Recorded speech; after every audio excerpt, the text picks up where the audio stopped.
Pablo, c'est tellement génial de t'avoir dans le studio. Tout d'abord, merci beaucoup de nous avoir rejoints. C'est vraiment un grand plaisir pour moi d'être ici et d'avoir l'opportunité d'avoir de telles conversations, de réfléchir à différents sujets concernant l'industrie, mais aussi sur le monde de l'investissement. Pour moi, c'est fascinant. Donc ça promet d'être vraiment très intéressant. On a tellement de choses à aborder. La première, c'est essentiel, parce qu'on parle souvent avec des dirigeants du monde du football, et on reçoit beaucoup de questions sur la manière d'entrer dans cet univers. Ton parcours est vraiment unique, parce que tu as travaillé à la fois du côté de la performance et maintenant du côté business. Pour ceux qui ne te connaissent pas, peux-tu nous donner un peu de contexte sur la façon dont tu es entré dans le monde du sport? Et je sais que c'est une longue réponse pour toi. Alors, je dirais que c'est une longue histoire.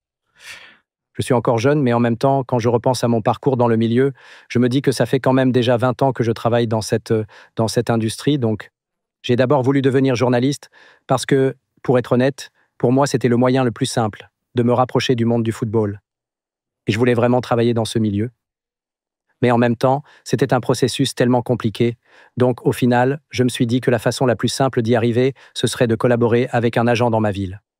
Et comme ça, par la suite, je pourrais m'engager dans le domaine du scouting. À cette époque, j'ai commencé à travailler dans un club de première division en Espagne. Il s'agissait du Recreativo de Huelva. Et après ça, j'ai rencontré un agent qui s'appelait Eugenio Botas. C'était un Espagnol. Il a été tellement novateur à l'époque qu'il a décidé de créer une plateforme de recrutement pour les clubs afin de fournir une sorte de sous-traitance dans ce type de recrutement à cette époque. Et à cette période, en fait, j'ai commencé à collaborer avec plusieurs clubs jusqu'au moment où le Deportivo de Huelva m'a proposé de devenir leur directeur du recrutement.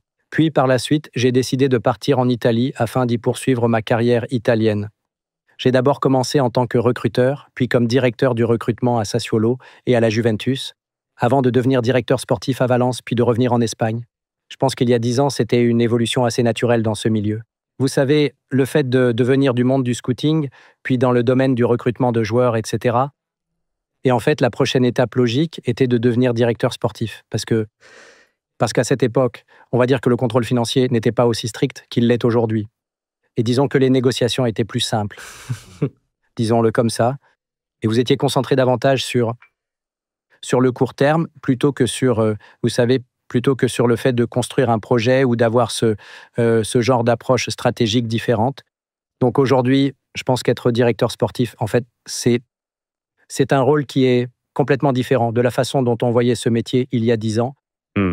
Être recruteur, puis faire partie de la cellule performance à la Juventus, un club avec autant d'histoire, de puissance et d'influence, ça devait être une position vraiment incroyable à occuper. Sincèrement, oui. Et pour être honnête, à ce moment-là, c'était vraiment incroyable pour deux choses.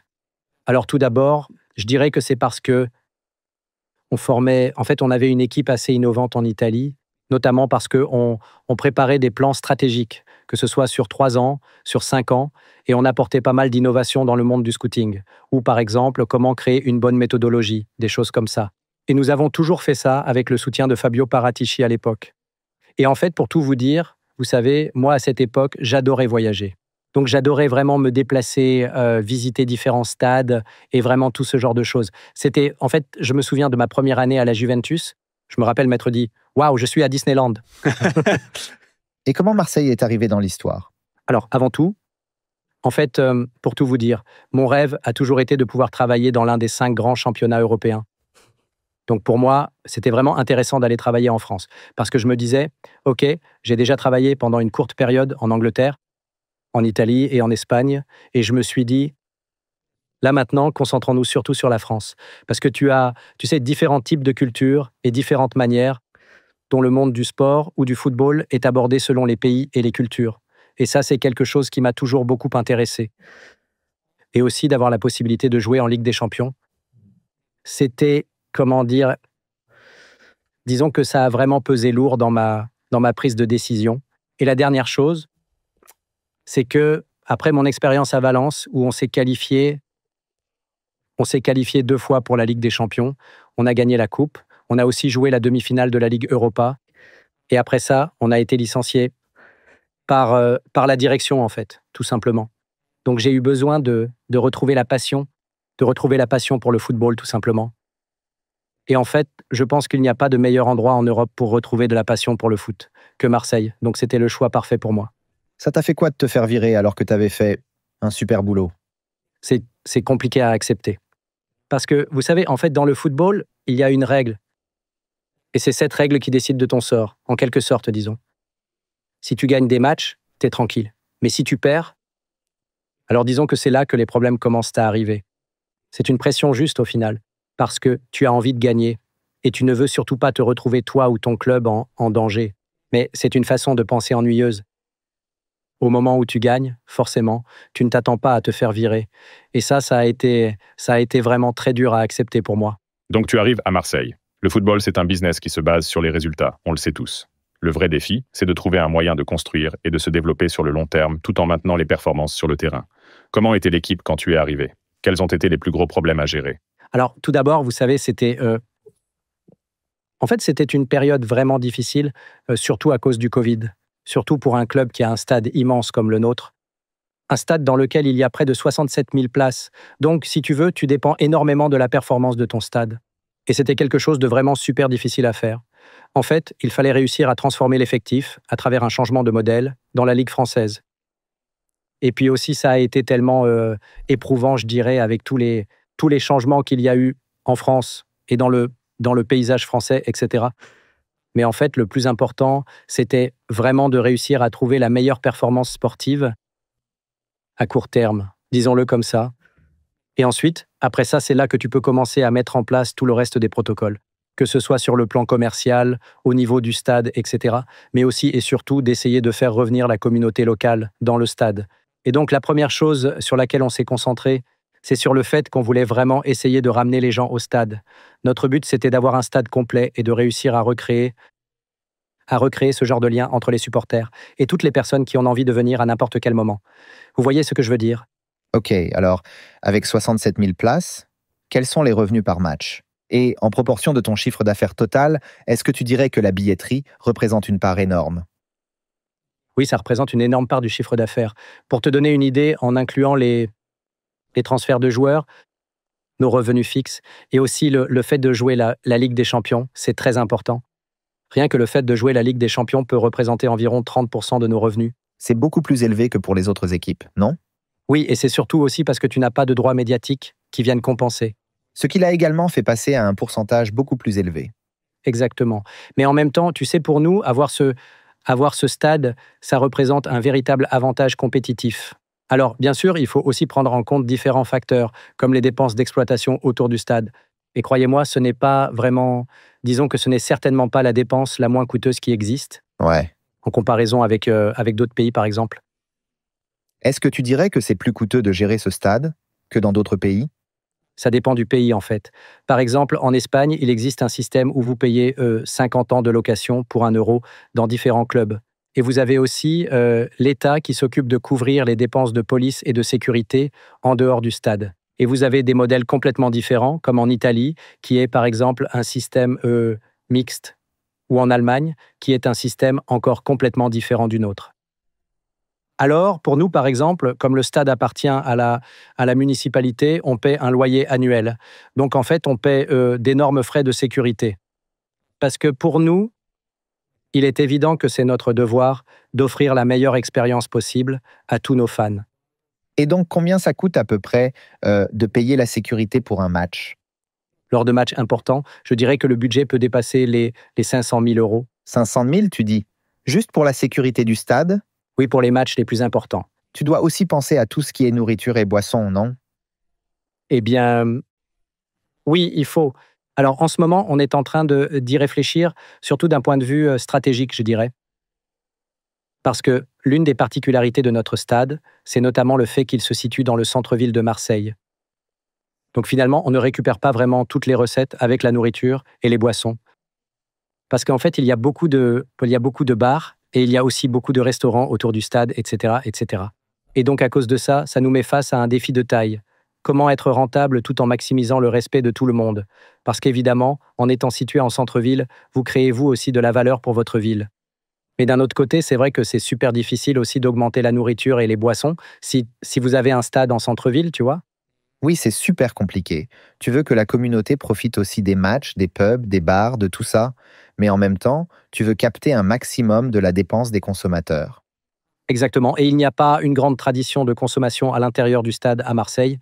Comme c'est une ville qui est très ensoleillée, vous savez, il fait beau toute l'année. Donc les gens aiment être dans la rue, les gens mangent et boivent dans la rue, et parfois ils aiment rester, je ne sais pas, peut-être 1 heure dehors avant le coup d'envoi du match. Ils aiment être dehors en communauté. Donc oui, c'est très difficile. Est-ce que chaque match est complet?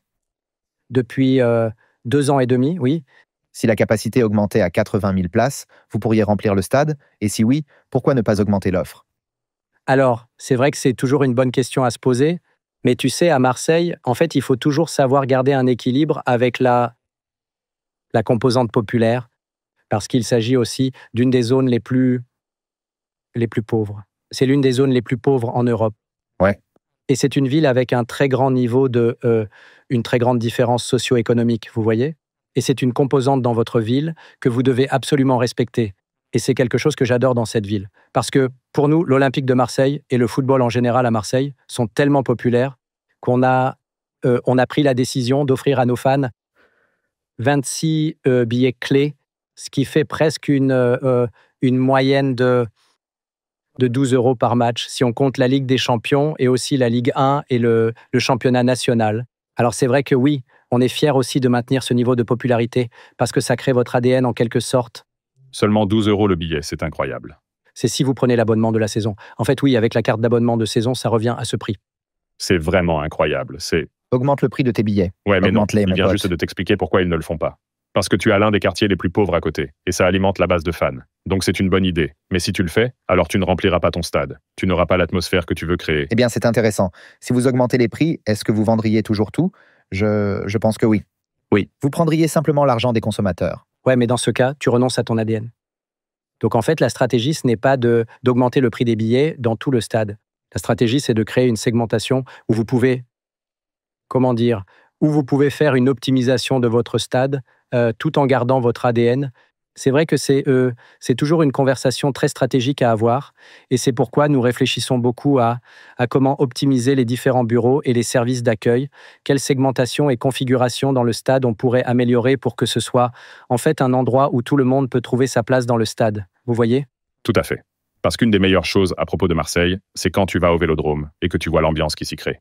C'est incroyable de voir l'intensité des supporters. Quand on voit les clubs qui viennent les soirs de compétition européenne, etc. Oui, par exemple, le stade de Chelsea est souvent critiqué pour son ambiance décevante. Tu penses que si les billets étaient, disons, moins chers et accessibles à un public plus large, l'atmosphère s'améliorerait? Oui. Intéressant. Oui, tu sais, par exemple, Stamford Bridge est un bon exemple. Il doit y avoir 1 ou 1 tribune et demie seulement, qui ont ce que j'appellerais les vrais... Je ne parle pas de vrais fans, mais disons des fans qui iraient chaque semaine. Ensuite, vous avez les 2 tribunes latérales, dont les prix sont beaucoup plus élevés. C'est là que beaucoup de gens d'affaires s'assoient. On nous a proposé des billets pour s'asseoir dans cette nouvelle tribune. Ce n'est pas de l'hospitalité, c'est juste un meilleur accès à la nourriture et aux boissons. C'était 4 200 par billet. Waouh, tu sais que On a reçu une offre? Non. c'est quelque chose qui, en fait, à mon avis, pour être honnête avec vous, c'est une chose à laquelle je pense très souvent à ça, en fait. C'est évident qu'en tant que club, notre intention et notre but, c'est vous savez, de toujours d'avoir de meilleurs revenus commerciaux, de meilleurs revenus provenant de la billetterie, etc. Et donc, en fait, tu dois maximiser sur tout. Et c'est normal. Parce qu'au final, tu fais une répartition naturelle des ressources pour acheter de meilleurs joueurs, pour créer plus d'attentes de la part du public, et donc pour attirer plus de gens au stade. Mais en même temps, je pense que dans le football, c'est important de toujours réfléchir à comment garder, vous savez, les principes du football.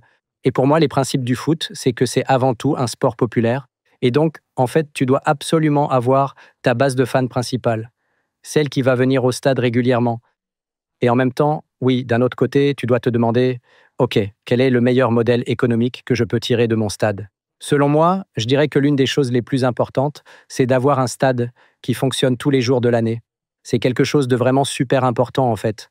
Qu'est-ce que tu penses de la montée des stades multifonctions, où tu vois Tottenham organiser des événements avec la NFL, etc.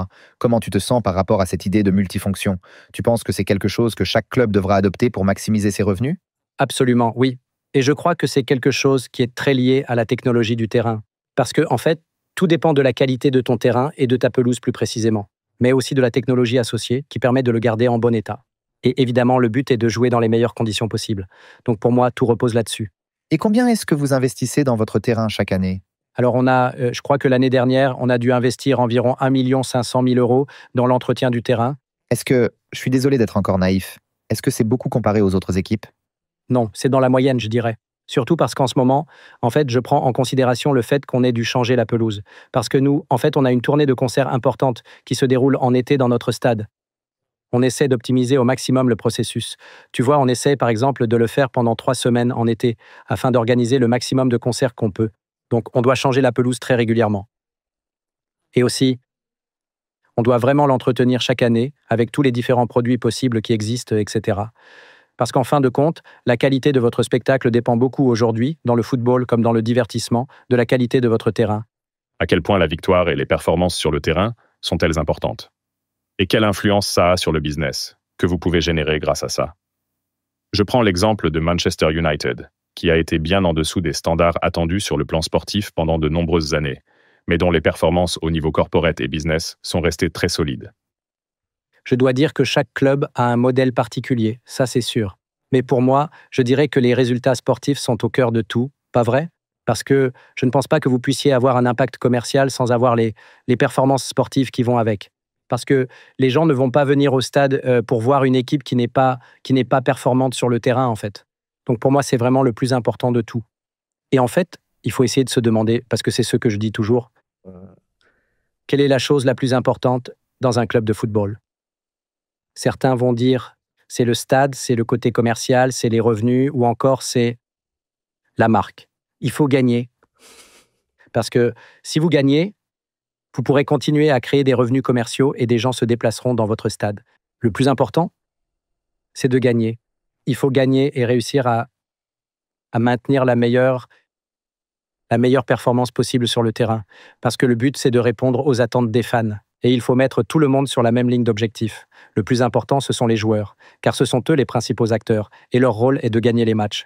Et c'est notre rôle de devoir réellement tout mettre en œuvre dans tous les différents départements pour permettre à l'équipe de performer dans les meilleures conditions. Et c'est quelque chose qui, de nos jours, en 2025, est tellement difficile à faire. Est-ce que tu t'impliques dans le processus de recrutement des joueurs pour le club et comment tu abordes cet aspect-là? Alors, en ce moment, pour être honnête, j'essaie de déléguer autant que possible. Surtout parce qu'on a actuellement un très bon directeur sportif qui travaille et qui s'entend très bien avec l'entraîneur Mehdi Benatia et Roberto De Zerbi. Alors, à ce moment-là, pour moi, c'était surtout important de garder un œil stratégique sur tout le processus et de m'impliquer directement dans les négociations. Enfin, surtout dans les négociations les plus importantes, je dirais. Parce qu'en fait, j'essayais d'être un peu plus dans l'action à la toute fin des négociations. Et je vois davantage ma position comme, en fait, vous savez, un peu comme celle d'un gardien de la stratégie. De Zerbi a été un excellent choix pour toi et pour le club. J'imagine que tu as dû être ravi de le faire venir à un moment où sa cote était si élevée après son passage en Angleterre. Ce processus m'a littéralement épuisé, sincèrement. Mais Explique-nous comment s'est déroulé ce processus. Comment ça s'est passé? pour être honnête, c'était vraiment c'était quelque chose de très spécial parce que j'ai reçu... en fait, on cherchait un entraîneur après une saison très difficile. Ouais, on avait joué les demi-finales en Ligue Europa contre l'Atalanta, je crois. On avait perdu la demi-finale, mais on avait terminé le championnat à la 8e position. Et c'est quelque chose qui, pour moi, n'est pas acceptable. Donc, on savait depuis le mois de février environ qu'on devait absolument chercher un nouvel entraîneur, vous voyez? Différents entraîneurs m'ont dit, maintenant, sérieusement, juste avant la demi-finale de la Ligue Europa, mais au même moment, un ami m'a appelé, quand on était, disons qu'on commençait à avoir des doutes sur le processus, et il m'a dit, écoute, j'ai entendu dire que la semaine prochaine, Roberto De Zerbi va peut-être quitter Brighton, mais ne le dis à personne, d'accord? Évidemment, t'inquiète. 10 secondes plus tard, j'appelais Roberto De Zerbi. Et en fait, on avait déjà discuté de tout ça dans le passé. Même avant qu'il parte à Brighton, on envisageait déjà de l'embaucher. Et qu'est-ce que tu lui as dit en fait? Eh salut, je pensais justement à toi. Comme ça par hasard. Non, je lui ai expliqué et je savais que pour Roberto, ça pouvait vraiment être intéressant. Parce que quand on a joué contre Brighton à Marseille, il avait même dit en conférence de presse, c'est un stade que j'adore, c'est un club que j'aime vraiment, blablabla. Parce qu'en fait, c'est un club avec lequel il se sentait en phase, il s'identifiait vraiment. Alors je lui ai dit, je sais que c'est compliqué, on ne participe à aucune compétition européenne l'année prochaine. Et je me suis dit, bon, je pense que ce sera impossible, parce que je savais ce qu'il était en train de préparer avec Brighton. Mais peut-être qu'on peut discuter avec l'entraîneur, car j'aimerais vraiment lui expliquer les idées qu'on aimerait mettre en place avec toi. Et en même temps, je vois mon directeur sportif parler avec lui aussi, avec le coach. Mais à ce moment-là, tu sais, c'était plus une histoire de relations humaines et de connexion personnelle, plutôt qu'une décision purement rationnelle, que ce soit pour l'un ou pour l'autre. Je pense que les gens voient les managers comme des mecs qui gèrent tout, l'équipe, les transferts, les ventes, les ressources. Mais en réalité, d'après toi, qu'est-ce que les gens ont le plus de mal à comprendre en ce qui concerne le vrai rôle d'un manager de foot? Je pense que ça a complètement changé aujourd'hui, tu vois, et ça varie beaucoup en fonction des pays aussi, surtout ici, en Angleterre par exemple. Je crois que les gens s'imaginent que l'entraîneur ou le manager fait beaucoup plus de choses qu'il n'en fait réellement maintenant. En réalité, je pense que dans le sud de l'Europe, par exemple, en fait, on inclut davantage dans la description du poste. Si on peut dire les choses comme ça, en fait, on inclut dans le poste les compétences de l'entraîneur pour gérer l'équipe au quotidien, par exemple. Et donc, tu vois, il est en quelque sorte le boss de ce qui se passe sur le terrain. Mais bon, en fait, au final, ça dépend un peu des accords que tu as, tu sais, moralement avec ton coach. Par exemple, avec Roberto, tu vois, notre accord, c'était que aucun joueur ne pouvait venir dans l'équipe sans avoir sans qu'il ait notre accord, en fait. Et c'est normal? Disons que cela dépend de la façon dont vous voulez gérer votre entraîneur.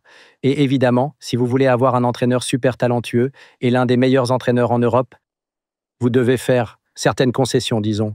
Mais en fait, pour moi, c'était pas vraiment une concession, tu vois. Surtout quand tu as un coach qui a une méthodologie super forte, on va dire, et aussi un style bien identifié comme lui. Au final, tu dois un peu t'adapter à lui et lui donner les meilleurs outils pour qu'il puisse jouer selon sa méthodologie. Si tu sais, c'était Allegri quand tu étais à la Juventus?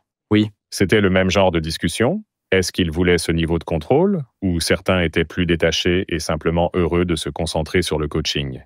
Non, en fait, je ne pense pas que Roberto veuille avoir le contrôle. C'est plutôt au niveau de la façon dont on voulait travailler ensemble, parce qu'on essaie de créer une sorte de consensus et de super alignement entre tous les acteurs clés du club. On va dire que c'est ma façon de voir les choses. Alors qu'avec Max, on va dire que c'était complètement différent. Parce que oui, comme tous les entraîneurs, il était exigeant. Tous les coachs veulent avoir les meilleurs joueurs possibles. C'est normal. Mais en fait, je dois dire que Max était quelqu'un qui donnait beaucoup de confiance au département sportif et aux nouveaux joueurs arrivants. Surtout parce que pour Max, en fait, sa méthodologie sur le football, c'est d'avoir très clairement, disons, ce niveau de joueurs et surtout de joueurs talentueux, mais aussi au niveau de la créativité dans les différentes positions, avec différentes compétences. Il donnait beaucoup de confiance au département sportif, en fait.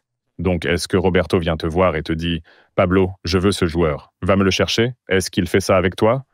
Il peut, parce que nous parlons tous les jours, en fait. Et mon directeur sportif et Roberto, tous les deux, ils peuvent parler jusqu'à 2 heures du matin, tous les jours, toutes les nuits. Donc, en fait, de cette manière, le fait d'avoir ces conversations quotidiennes, ça me permet de régler, en quelque sorte, tous ces différents types d'équilibre relationnel, afin de déterminer quelles sont les limites pour les différentes positions de chacun. Quel est le budget? Quelle est leur planification financière? Et qu'en est-il de la stratégie? Parce que je pense qu'il faut aussi parler de la stratégie. Donc au final, ce n'est pas organisé comme une sorte de réunion hebdomadaire pour parler spécifiquement du marché. C'est une conversation quotidienne où on décide ensemble. Ou alors il peut me dire « Pablo, j'ai besoin que tu fasses un effort ici ». Et moi je lui dis « Ok, si toi tu fais un effort ici et que tu trouves une autre stratégie à cette position ou à celle-là ». Donc je dirais que c'est comme bosser dans des conditions normales, en fait. Je pense qu'aujourd'hui, il y a tellement de processus dans la société que si tu as une relation normale et ouverte avec tout le monde autour de toi, au final, ça se passera bien. Directeur sportif versus entraîneur. Comment tu distingues ces rôles? L'entraîneur gère tout ce qui se passe sur le terrain, dans l'équipe. Et le directeur sportif ou le directeur technique, lui, il fait quoi exactement? Mon rôle, c'est de faire des choses comme... ce n'est pas juste lié au terrain. Bien sûr, ça concerne quand même le terrain et évidemment toutes les décisions tactiques qui jouent ou qui ne jouent pas, etc. Mais je dirais que ça concerne surtout les vestiaires.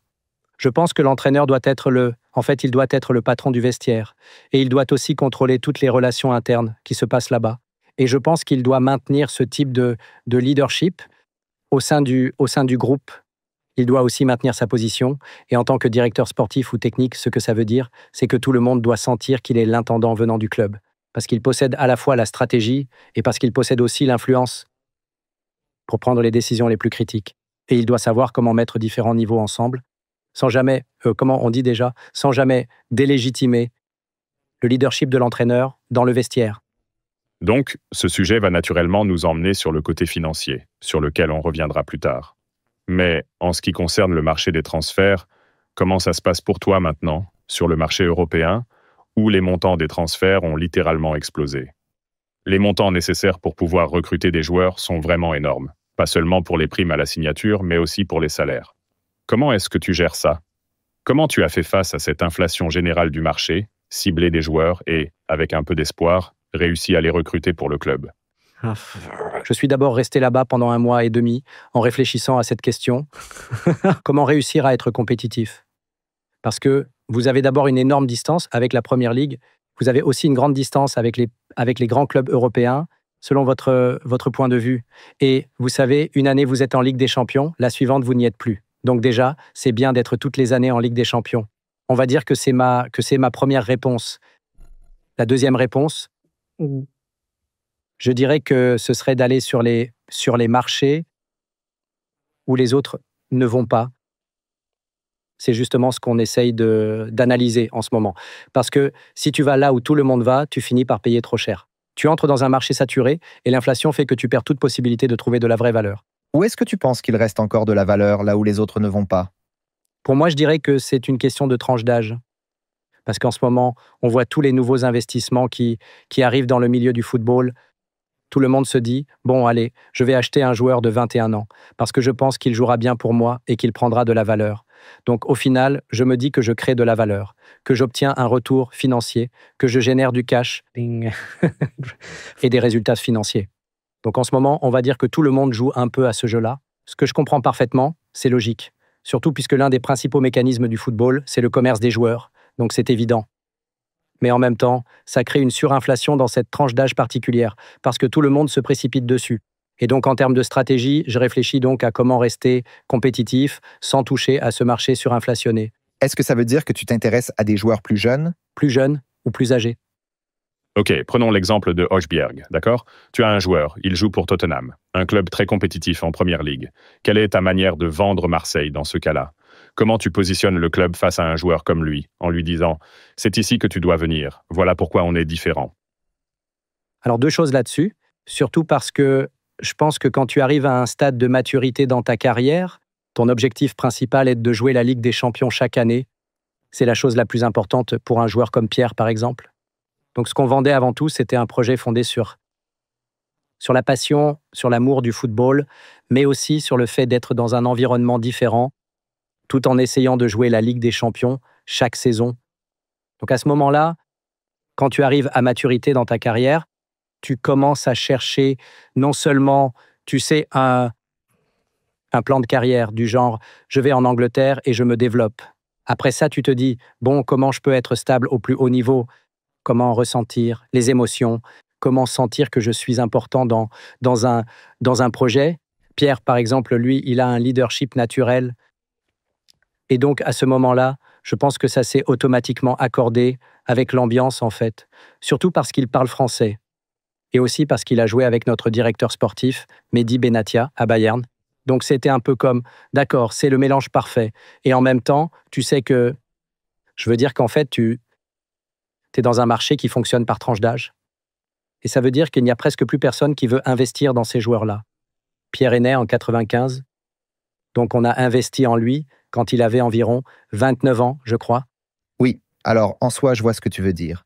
Mais c'est un peu comme acheter une voiture qui en est à, je sais pas, 75% de sa durée de vie.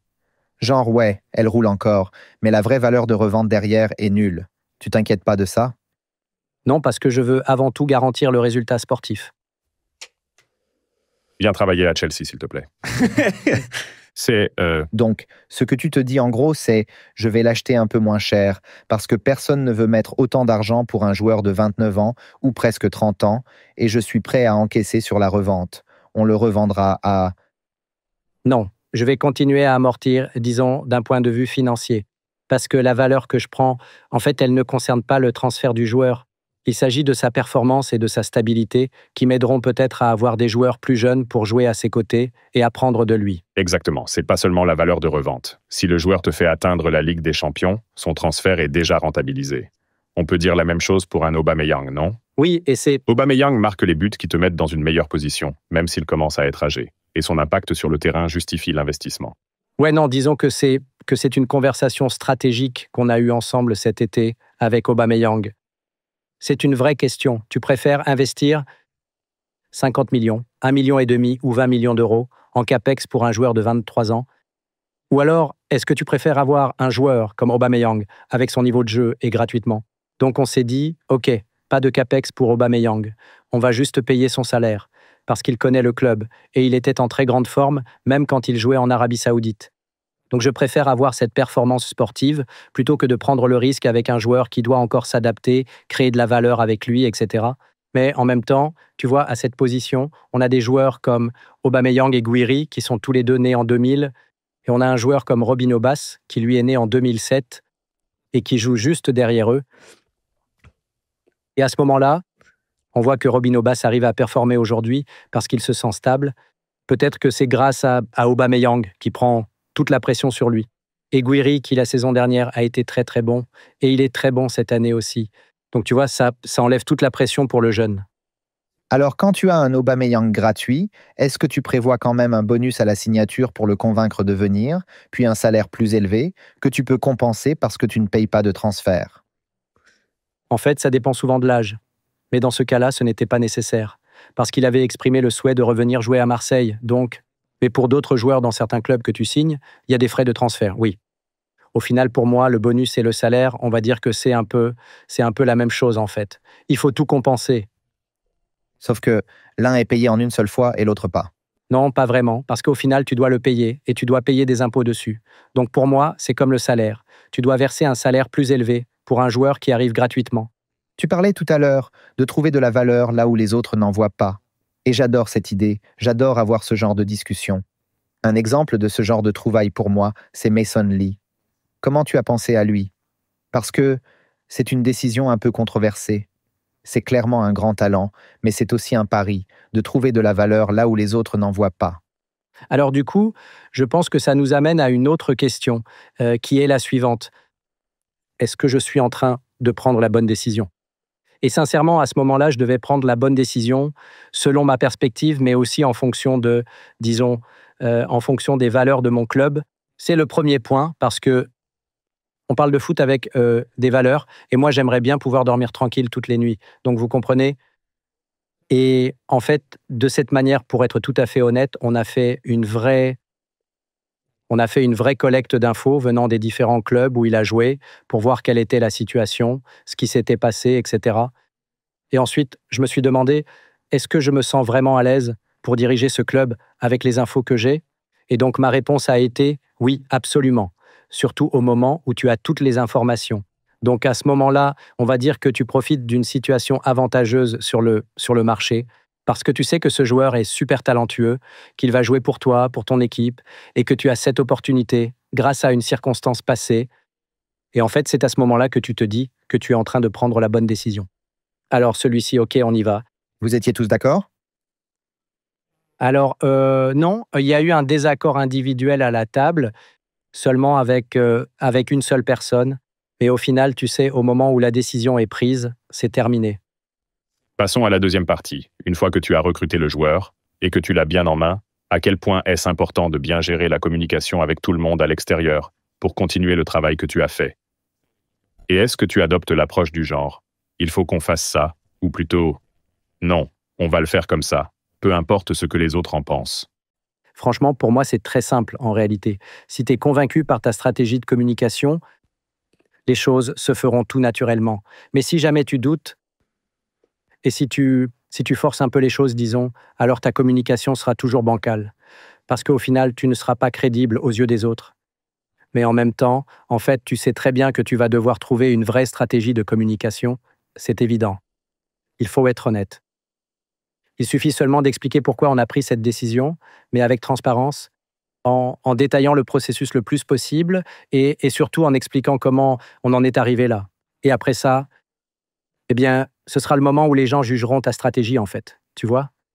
Et finalement, aujourd'hui, c'est le moment où tout se remet en place, où chacun pourra remettre les choses dans leur contexte, tu vois? Vous avez des fans. Vraiment, vraiment incroyables. Certains fans sont complètement dingues, hein, en ce qui concerne la communication, justement. Quand ça concerne les supporters, les joueurs et tout le processus de recrutement, à quel point les supporters comptent-ils dans ta stratégie? Est-ce que tu prends en compte leur avis quand tu construis une équipe dont tu veux qu'ils soient fiers et qu'ils puissent vraiment soutenir? Alors pour moi, c'est pas une question de base de fans, parce que tu peux pas la changer, en fait. Ce qui compte au final, c'est de réussir à comprendre ce qu'ils attendent vraiment des joueurs. Quelles valeurs ou quelles attitudes ils veulent voir sur le terrain. Pour moi, c'est plutôt une question de joueurs qui sont capables de s'adapter aux particularités de Marseille. C'est le premier point essentiel. Parce que là-bas, ils sont tellement passionnés. Donc, quand tu as autant de passion, disons, autour de toi, c'est vraiment important d'avoir des joueurs qui sont très stables, mentalement parlant, parce que tu cours deux risques. Le premier risque, c'est le risque de te surestimer, que tu te dises « je suis au-dessus de tout », parce qu'après 3 victoires d'affilée, tu peux avoir tendance à te sentir comme un roi. Alors qu'en fait, non. Parce que dans ces moments-là, tu vas sous-performer. Parce que ce qui se passe quand tu te surestimes trop, c'est que dès que la dynamique devient négative, tu finis par te dire que tu es peut-être le pire joueur de la Terre, le pire joueur du monde entier, alors que ce n'est pas du tout le cas. Donc en fait, tu vois, à Marseille, on a besoin d'un bon équilibre entre de l'expérience professionnelle et du recul émotionnel. Il faut un joueur qui soit extrêmement stable mentalement, quelqu'un qui ne se laisse pas trop influencer par l'ambiance, pas trop influencé par la passion, etc. Et en même temps, il te faut des joueurs qui mentalement arrivent à rester solides. Il faut des joueurs qui ne changent pas trop d'humeur et qui arrivent à garder leur calme et leur stabilité émotionnelle, peu importe la situation. Donc cette partie psychologique, est-ce que c'est un élément clé de ton recrutement? Tu regardes comment est la personnalité Ouais, d'un joueur? absolument, oui. C'est quelque chose de vraiment très important.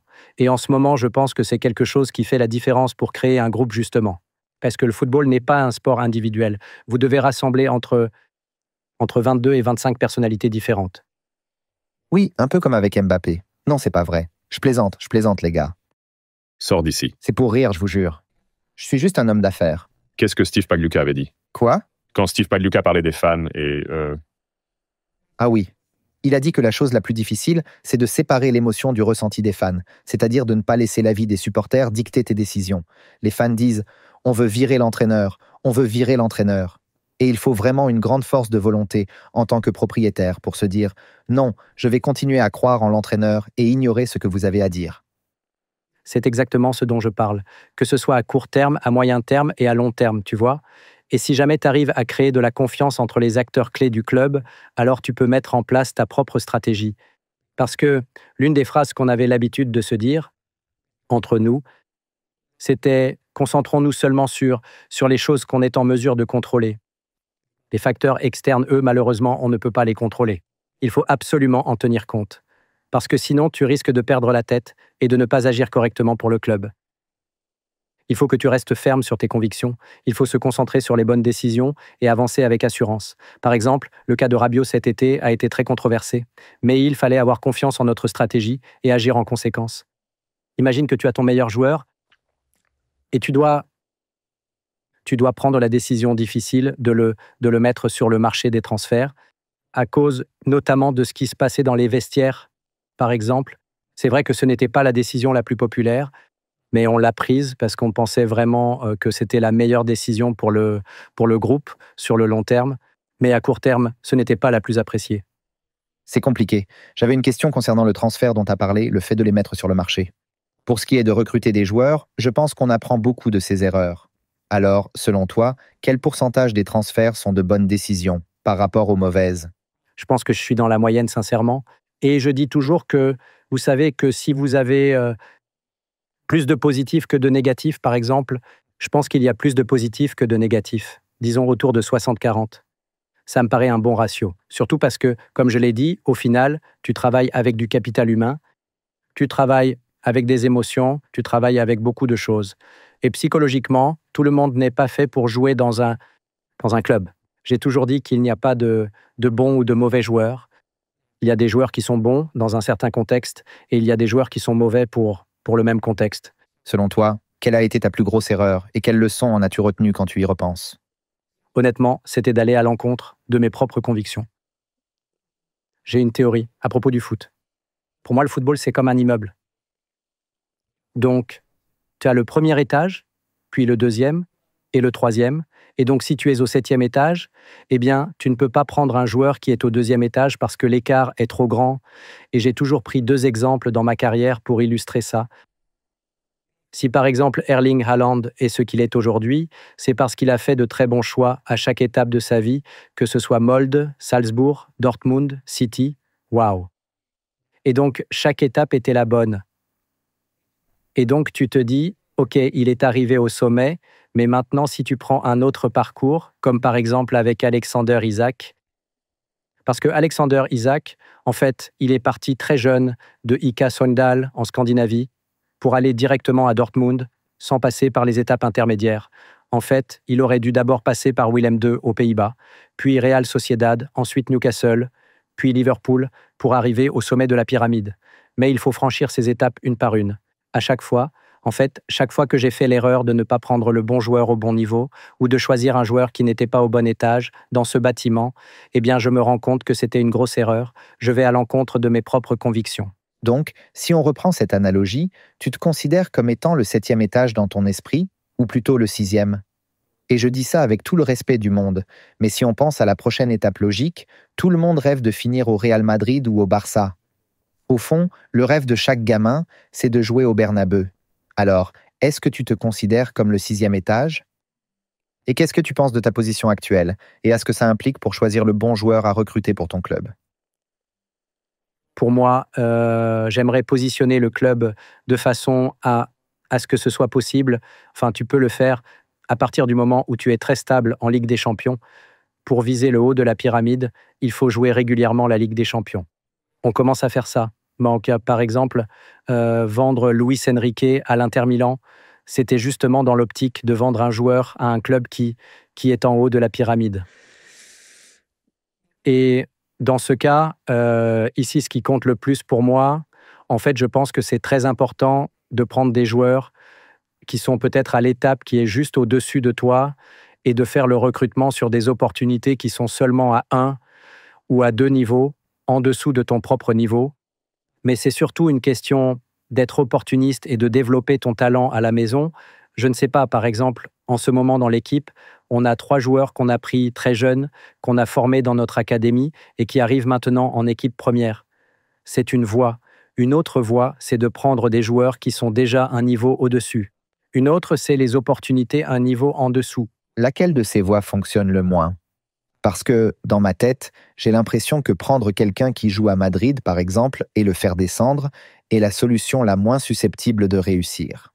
En fait, tu prends un niveau. En fait, pour moi, par exemple, la vie, c'est toujours une question de niveau et de talent. Si tu prends un joueur d'un niveau supérieur, évidemment, tu as un joueur qui a déjà joué à un niveau au-dessus du tien, et donc ça veut dire il va normalement pouvoir gérer la pression mieux que les autres, à condition évidemment qu'il ait le bon niveau. Pour moi, le foot, c'est, oui, mettre le collectif en place, faire en sorte que tout le monde soit de bonne humeur, que tout le monde soit ensemble. Mais évidemment, la vie, c'est aussi, ça dépend de ton niveau, du niveau de performance que tu as, de ta qualité interne. Est-ce que je peux te demander pourquoi tu penses ça? Parce que, pour prendre un exemple rapide, si je suis au Real Madrid, pour reprendre cet exemple, et que mon potentiel n'est pas vraiment exploité à fond, et que j'ai un club comme Marseille, avec un stade de plus de 65 000 places et un héritage footballistique incroyable, et que j'ai la chance de jouer chaque semaine en Ligue des Champions. Et si je suis encore jeune, je me dis que c'est vraiment un mouvement positif pour moi et pour l'avenir de ma carrière. Ce serait quelque chose de vraiment bénéfique, non? Pour moi, je m'inquiéterais surtout de l'égocentrisme, du manque d'esprit d'équipe. Du genre, je viens de Madrid, je suis meilleur parce que j'étais à Madrid ou à Barcelone, je suis la star de cette équipe. Voilà pourquoi le transfert a coûté si cher, et je suis meilleur qu'eux. Alors je comprends ton point de vue, c'est vrai, mais en même temps, il faut que tu sentes que ton joueur arrive avec le bon état d'esprit et avec la bonne motivation. Avec la bonne humilité, totalement d'accord. Je suis vraiment complètement d'accord avec ça. Mais pour moi, l'aspect psychologique est la clé. Tu ne peux pas mettre quelqu'un qui va chambouler l'équilibre parce que tu as Je pense que la force. j'ai tellement de... Elle vient du groupe. Je respecte tellement la force du groupe que pour moi, en fait, n'importe quel élément perturbateur, ça m'inquiéterait pour le groupe. Je pourrais en parler toute la journée, mais ce que je veux vraiment qu'on aborde, c'est la situation actuelle en termes de droits médiatiques en France. Parce que ça influence énormément la manière dont tu peux gérer une équipe. Et c'est aussi un sujet sur lequel tout le monde a des opinions très actives, disons. Est-ce que tu peux nous faire un rapide aperçu de la situation actuelle des droits et comment vous avez dû vous adapter cette année? Eh bien, c'était assez compliqué et aussi assez éprouvant, je dirais. Surtout parce que nous avons dû repartir de zéro avec le modèle audiovisuel qui était présent en France. On vient de passer de, je crois, 2 saisons, c'est ça? Et d'un contrat qui était environ de 600 millions d'euros à l'échelle mondiale. Les droits étaient centralisés. En fait, il y avait une distribution centralisée pour tous les clubs, mais pas de négociations individuelles, etc. Et puis, il y a eu un contrat avec DAZN, qui n'était pas celui qu'on attendait. Donc, on a dû passer par une résiliation du contrat. Et maintenant, on est en train de refaire complètement tout le modèle, en créant notre propre plateforme OTT avec notre propre chaîne et en contrôlant le contenu éditorial de la Ligue.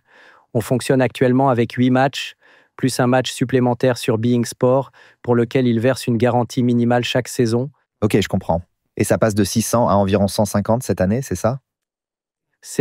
On réfléchit à la modélisation où vous allez, disons comme ça que c'est 150 plus 75 millions venant de DAZN, plus les frais de résiliation venant de Being, désolé, et les frais de résiliation 85 venant de DAZN.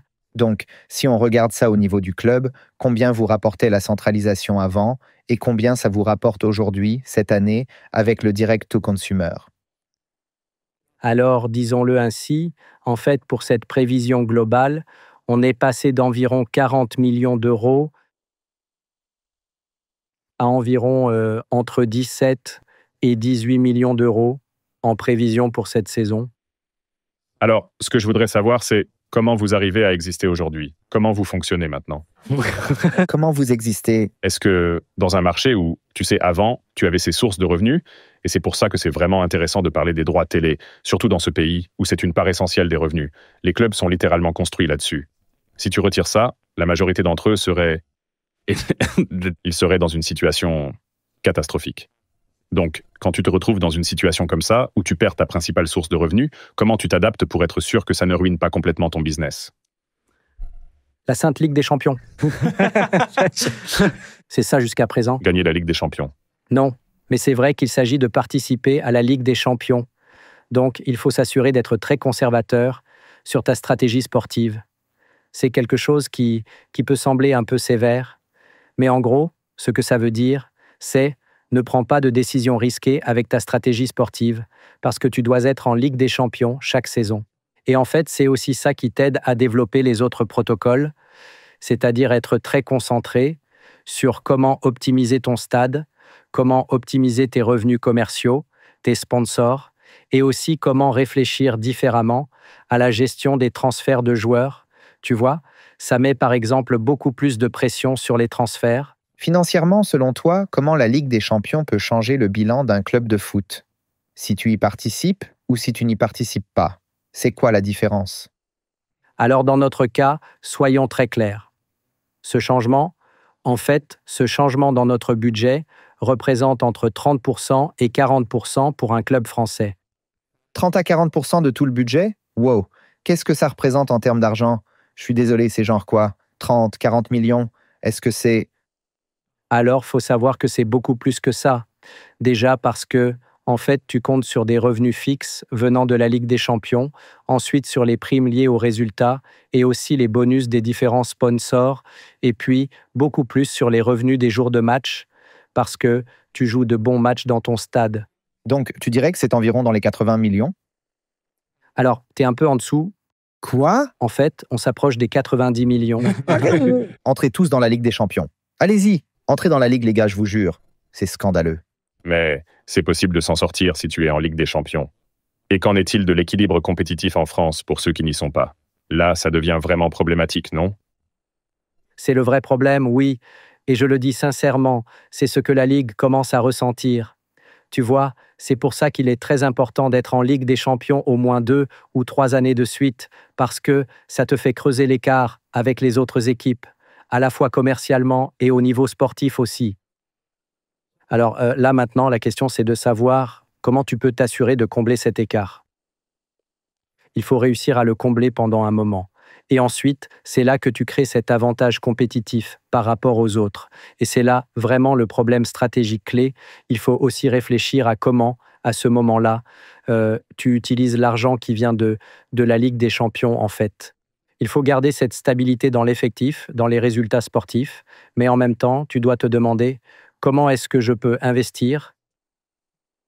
En fait, il faut se demander comment investir l'argent pour créer des revenus récurrents dans les autres protocoles. Et en même temps, il faut essayer autant que possible de relancer et de reconstruire tout l'écosystème individuel sur ton marché local. Tu peux nous parler de l'influence de CVC et de l'accord que vous avez passé? Parce que ça m'a vraiment semblé incroyable. Et les chiffres associés, surtout par rapport aux accords médiatiques qui n'ont pas pu se faire.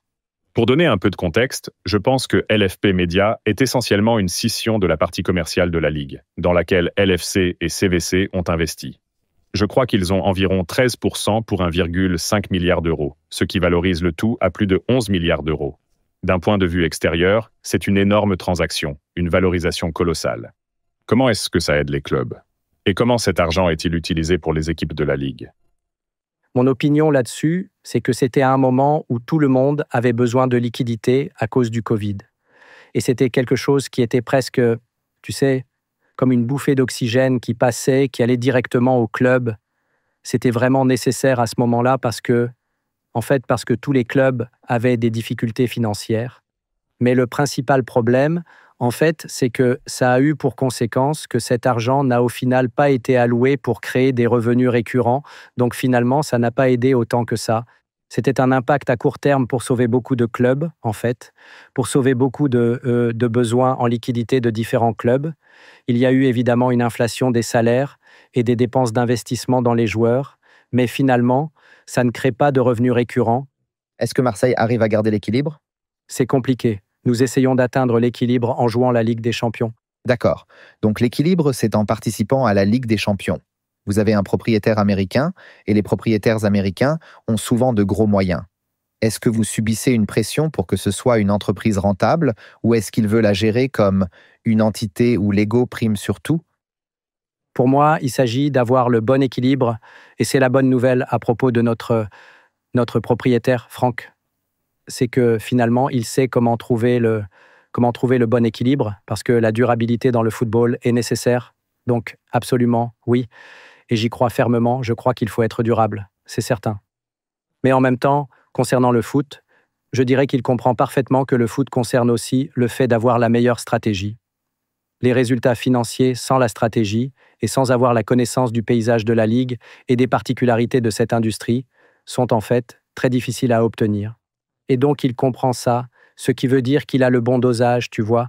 Il ne se dit pas, d'accord, le foot, ça doit être 200% durable et avec ce résultat financier à la fin. Non, le football, c'est complètement différent. Le foot, c'est aussi des émotions, c'est gagner et finalement, c'est le résultat sportif qui vous remet dans la durabilité. Ça, c'est sûr.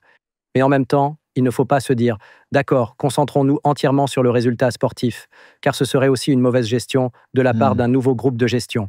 Les États-Unis ont leur propre modèle de propriété dans le sport, et ils apportent beaucoup au club. Le sport américain est fantastique dans certains domaines, et la maximisation commerciale en fait souvent partie. Est-ce que Franck et l'équipe autour de lui, grâce à la propriété américaine, ont apporté quelque chose au club pour vraiment ajouter de la valeur? Des choses qu'ils ont peut-être apprises aux États-Unis pour améliorer le business de Marseille. Pour moi, c'est une question de stratégie. C'est avant tout connaître l'environnement collectif. Si vous avez une ligue compétitive et un environnement compétitif avec les autres équipes de la ligue, alors vous pouvez créer beaucoup de valeur. À mon avis, ce qu'ils apportent, c'est c'est surtout une vision stratégique et beaucoup d'expérience, avec notamment leur expérience avec les Dodgers. Parce que peu importe le sport, en fait, beaucoup de dynamiques seront toujours les mêmes. Par exemple, avec les fans, avec leur communication, avec les problèmes quotidiens, la gestion des différents problèmes avec les joueurs. Ils apportent beaucoup de vision stratégique, je pense. Donc, si l'équilibre compétitif est essentiel et qu'ils veulent garder une ligue compétitive, cette situation avec les médias qu'on voit actuellement, comme tu l'as dit, le fait de retirer une grande partie des revenus des droits télé des clubs, surtout ceux qui ne jouent pas en Ligue des Champions. Comment un propriétaire peut-il influencer et, en quelque sorte, aider à changer les choses dans la ligue pour essayer de garantir que l'équilibre compétitif ne soit pas faussé? Est-ce qu'ils peuvent s'allier? Comment ça fonctionne? Pour moi, c'est une bonne chose. Surtout parce que, pour moi, les différents propriétaires doivent se parler entre eux pour créer un dialogue sur « OK, comment est-ce qu'on peut régler ça et améliorer les choses pour nous tous, tout en restant rentables ?» Parce qu'au final, nous aurons tous un avantage. Donc, c'est un rôle important avec lequel les propriétaires peuvent en jouer, surtout parce que vous devez protéger votre investissement, vous devez protéger votre environnement, vous devez résoudre tous les problèmes, tu vois, car en ce moment, par exemple, il y a un problème que nous avons, et je le dis sincèrement, c'est que nous allons à l'encontre de deux principes fondamentaux. Le premier est que nous nous éloignons de nos fans à l'échelle mondiale, dans le modèle français, dans le produit français, parce qu'en fin de compte, la dernière saison, je ne sais plus exactement, mais je crois que nous avons terminé avec 600 000 abonnés dans la ligue, donc c'est compliqué. Donc bon, finalement... 600 000? Oui, c'est assez bas, et ça... Est-ce que les gens ne regardent tout simplement pas? Ils ne regardent pas, ils ne regardaient pas parce que le prix était trop élevé. Peut-être que la stratégie n'était pas la meilleure, c'était pas un produit de qualité qui était bien vendu, disons ça comme ça, sur le marché. Donc les fans se sont complètement éloignés du modèle audiovisuel. Mais en même temps, la fréquentation dans les stades augmentait. Donc ils le considéraient plus comme un produit en direct en fait, comme un événement à voir dans le stade. En même temps, vous ne pouvez pas fuir vos fans et la crédibilité que vous avez en tant que produit, en tant que mouvement collectif, il est nécessaire d'être crédible avec les fans. Le deuxième point, c'est d'aller à l'encontre des intérêts des différents investisseurs et tu dois te concentrer sur comment peut-on protéger, en tant que ligue, en tant que mouvement, les investisseurs qui prennent des risques en investissant dans notre secteur, tu vois? Tu ne penses pas qu'on va juste voir une concentration de la valeur dans certaines ligues? En fait, ce que je veux dire, c'est que, désolé, mais la Ligue 1, la Liga espagnole, la Liga portugaise, il y a beaucoup d'équipes de classe mondiale, mais l'écart entre elles est tellement énorme que ce n'est pas vraiment une ligue très intéressante à regarder. Et c'est assez évident de savoir qui va finir où. Bref, on sait que c'est la première ligue qui gagne. La concentration de la valeur, elle est sur la première ligue. Et tu vois ça même en Amérique. Tous les Américains disent qu'ils aiment la MLS, mais en vrai, chacun a une équipe de première ligue anglaise.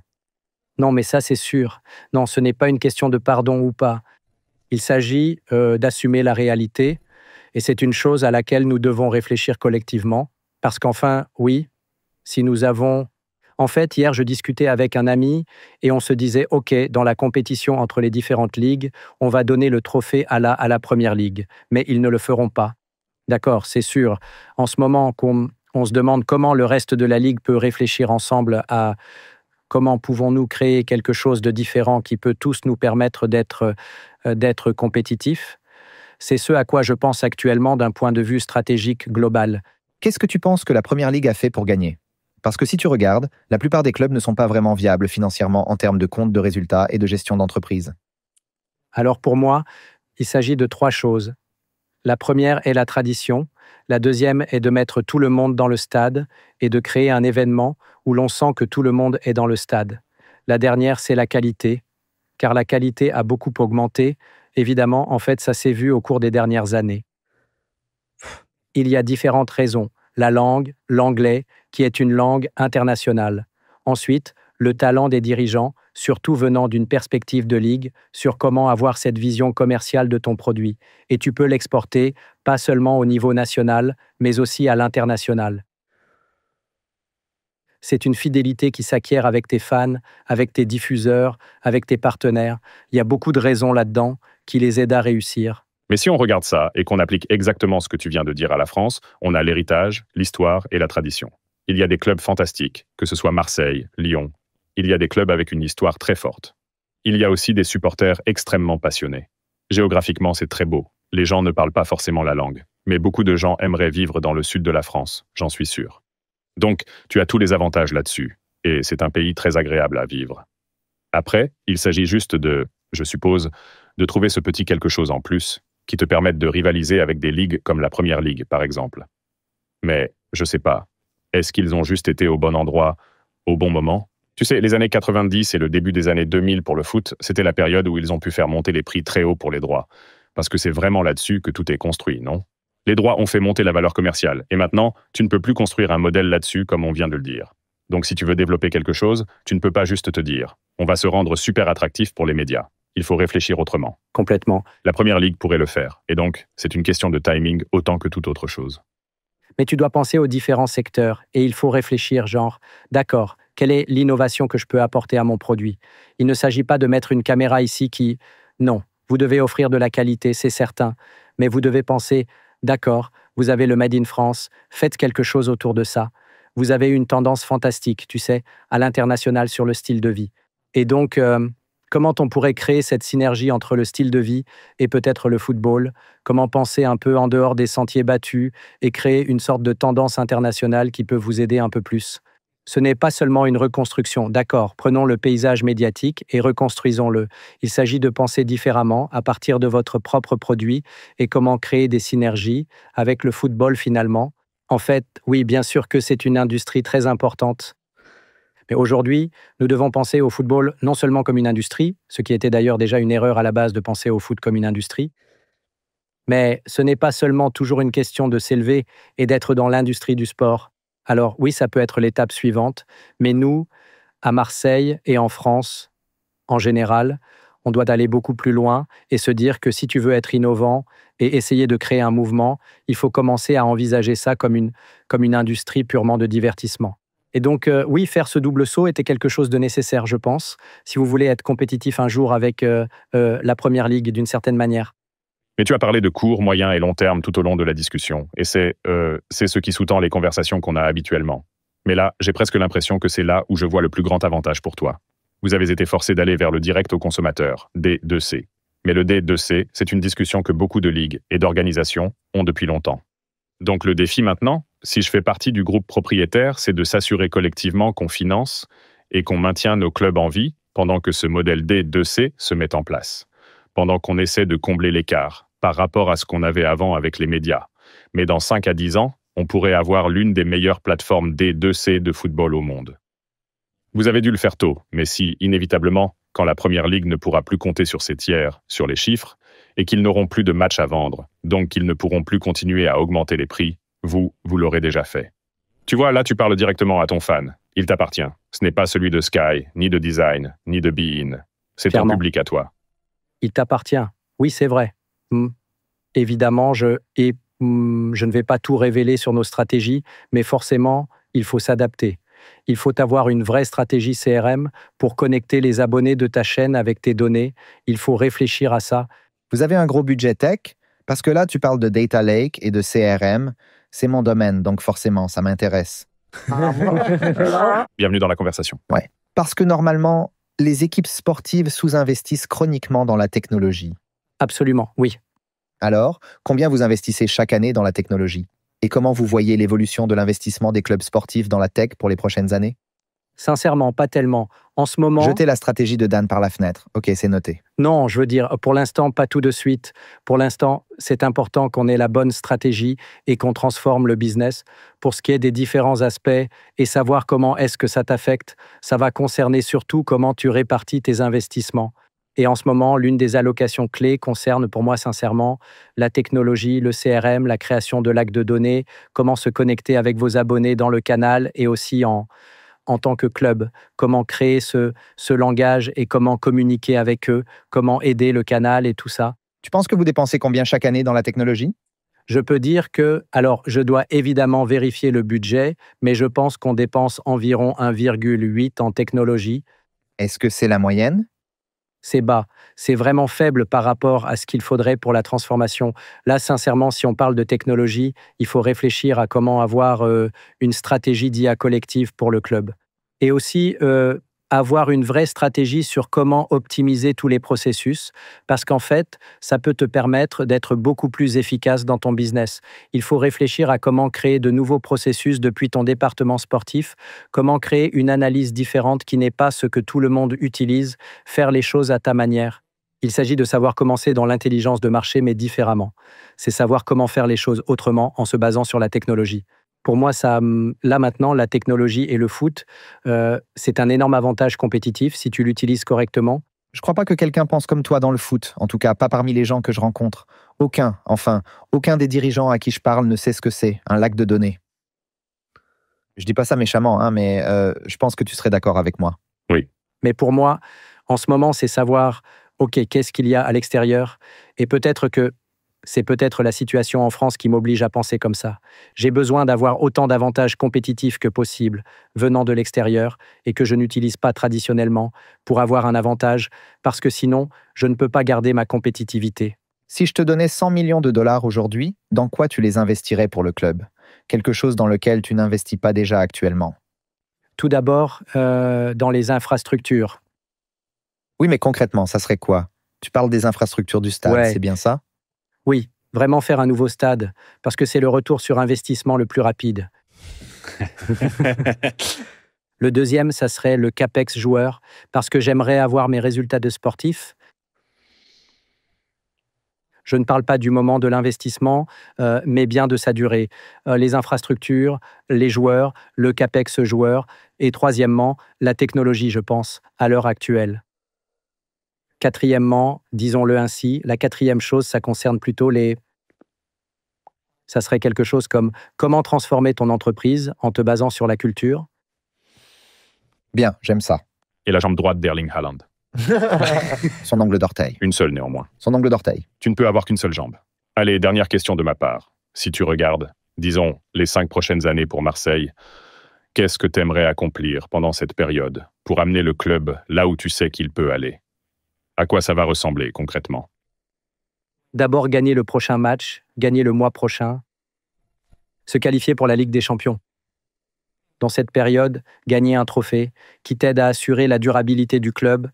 J'aimerais qu'on considère Marseille comme une équipe super innovante qui emprunte des voies technologiques différentes de celles que les autres utilisent. Et en fait, j'aimerais être fier de ça et aussi beaucoup améliorer notre stade et l'expérience des supporters parce que c'est ce qui génère énormément de croissance pour le club.